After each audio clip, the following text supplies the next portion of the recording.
फरियाद किससे कहूँ मैं? कौन है मेरा? यहाँ मेरा कोई सुनने वाला नहीं है। किससे अपना दुख दर्द कहूँ मैं? कौन है मेरा? नेशनल मीडिया तक सुनने को तैयार नहीं है। नेशनल मीडिया आगे राजी नहीं है। नेशनल मीडिया को रोज नहीं निभाना चाहिए सर। आप हमारी आवाज उठा रहे हो, आप आने भगवान के समान हो, जो आप हमारी आवाज आगे तक पहुंचाओगे, जनता तक पहुंचाओगे, नेताओं तक पहुंचाओगे। नेशनल मीडिया को आगे राजी नहीं है। कांग्रेस पार्टी का जो ये चल रहा है अभी प्रदर्शन, यहाँ पर जो है एक युवा हैं, बड़े रो रहे हैं, बिलख रहे हैं। और मैं थोड़ा सा दिखा देता हूं आपको कि देखिए कि बेरोजगार लिखा हुआ है। और मैं अब बात करूंगा इनसे। तो दोस्तों देखिए, क्या नाम है आपका?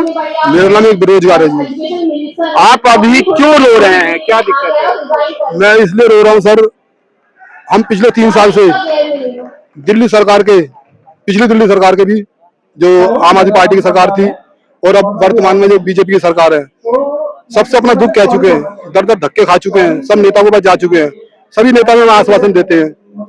आज से 3 साल पहले 31 अक्टूबर 2023 मुझे अच्छी तरह याद है, एक तुगलकी की फरमान जारी हुआ जिसमें हम 10,792, मैं अकेला नहीं हूँ, मेरे पीछे 10,791 और भी हैं, मुझे मिला 10,792 एक झटके में बेरोजगार कर दिया जो बसों मार्शल थे।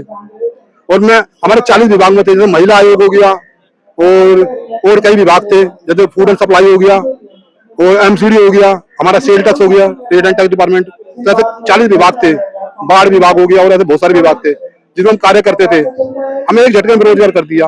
मैं पूछना चाहता हूँ मंत्रियों से, नेताओं से, उस समाज से कि हमारा क्या कसूर था जो मैं एक झटके में तुमने बाहर निकाल दिया। मैंने 8 साल काम करा, किसी ने 10-10, किसी ने 12-12 साल काम करा, एक झटके में बेरोजगार कर दिया। अब कहाँ जाएंगे हम? मैं जवानी में लगा था, आज बुढ़ापा आने को आ रहा है मेरे को, तो मैं किससे अपना फरियाद करूंगा? हमारे आदरणीय विजेंद्र गुप्ता जी जो विधानसभा अध्यक्ष है इस वक्त, हमारे वीरेंद्र सचदेवा जी जो भी कुछ दिन पहले तक दिल्ली के बीजेपी के अध्यक्ष थे, उन्होंने हमसे वादा करता, अभी 1 साल पहले विधानसभा के इलेक्शन हुए थे ना, उसमें वादा करता कि हमारी सरकार ले आओ, हम 60 दिन में आपको रोजगार दे देंगे। हम सबने मिलके 70 विधानसभाओं में, दिल्ली की 70 विधानसभाओं में उनका प्रचार करा खूब बढ़ चढ़ के बीजेपी को वोट दो। उन्होंने हमारे धोखा करा। आज हमको 1 साल से ऊपर होने को आ रहा है सरकार बने हुए, देख लो 60 दिन में वादा था और कितना टाइम हो गया है। कोई सुनने को तैयार नहीं है, कोई रोजगार देने को तैयार नहीं है, कोई हमारी बात सुनने को तैयार नहीं है। इसीलिए मैं यहाँ आया हूँ। ये बेचारे नीट के बच्चे हैं, देखो कितनी मेहनत कर रहे बेचारे।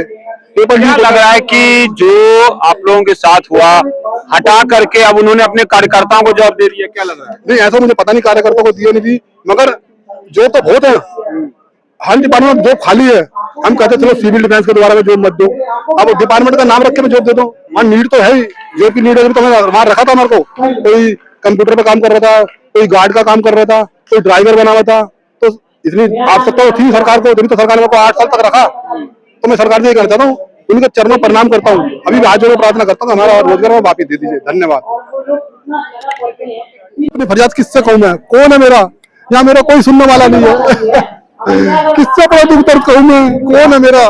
नेशनल मीडिया तक सुनने को तैयार नहीं है। नेशनल मीडिया आगे राजी नहीं है। नेशनल मीडिया को रोज नहीं निभाना चाहिए सर। आप हमारी आवाज उठा रहे हो, आप आने भगवान के समान हो, जो आप हमारी आवाज आगे तक पहुंचाओगे, जनता तक पहुंचाओगे, नेताओं तक पहुंचाओगे।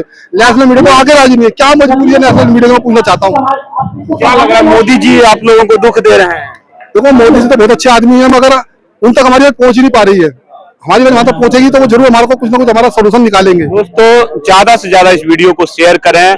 जब तक गरीब रहेंगे दिल्ली में, कभी भी दिल्ली जो है हमारे देश की राजधानी जो है, भारत क्या छोड़िए दुनिया में जो है अच्छे शहरों में जगह नहीं बना पाएगी। और इस तरह से लोगों के आंखों से आंसू गिरेंगे तो जरूर जो है नेताओं को भी जो है इस आंसू की कीमत भोगनी पड़ेगी, चुकानी पड़ेगी। ठीक है दोस्तों, आपके सामने युवा है, उनके पास जो पेपर लिखा हुआ है IPL, ये तो इंडियन प्रीमियर लीग होती है, ये आपने जो है भ्रष्टाचारियों के खिलाफ।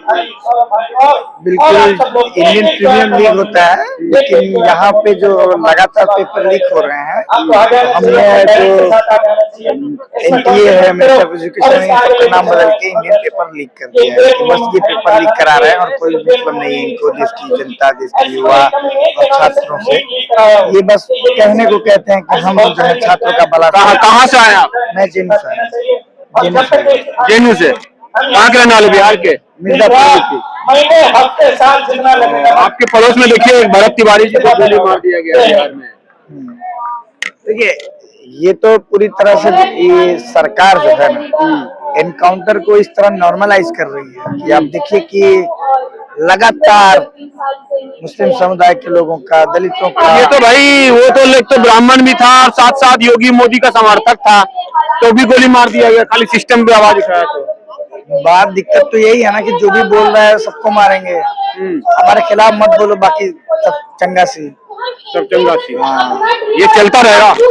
इसको तो नॉर्मलाइज करने की कोशिश की जा रही है ना कि आप जो है, आप लोग क्या करेंगे, इसका जवाब कैसे देंगे? हम लोग तो इसके खिलाफ बोल ही रहे हैं। ये जो पूरी तरह से भरत तिवारी जी के साथ हैं आप? देखिए, मैं उनके एनकाउंटर के खिलाफ हूँ। उनकी विचारधारा के, हम उनकी विचारधारा में उनकी तो दो विचारधारा थी ना। मैं उनकी विचारधारा क्या थी, वो क्या करते थे, मुझे इसके बारे में कोई आइडिया नहीं। एनकाउंटर के खिलाफ। लेकिन जो एनकाउंटर को नॉर्मलाइज करने की कोशिश की जा रही है, चाहे वो असद का एनकाउंटर हो, चाहे वो भरत तिवारी का एनकाउंटर हो, एनकाउंटर राज के खिलाफ है, बुलडोजर राज के